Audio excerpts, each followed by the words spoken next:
Arcelor Mittal steel India company સામે રાજ્ય સરકારે કરી મોટી કાર્યવાહી। દક્ષિણ ગુજરાતમાં સરકારી જમીન પર દબાણ કરવાના મામલે આર્સેલર મિત્તલ સ્ટીલ ઇન્ડિયા કંપનીને 106.82 કરોડનો તગડો દંડ ફટકારવામાં આવ્યો છે, જેની માહિતી રાજ્ય સરકારે વિધાનસભા બજેટ સત્રમાં આપી।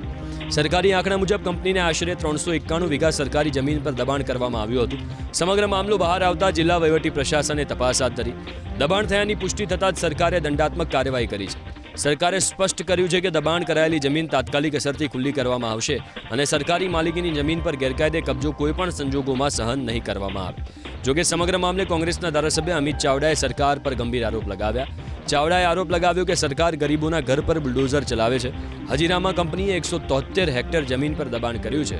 ઉદ્યોગપતિઓ સામે સરકાર લાચાર બની છે કે ગરીબોના ઘરો પર બુલડોઝર અને ઉદ્યોગપતિઓ સામે આખી સરકાર લાચાર કે હજીરા ખાતે Arcelor Mittal steel India company છે, એના દ્વારા સરકારી જમીન એટલે કે 173 હેક્ટર જમીન પર દબાણ કરવામાં આવ્યું છે।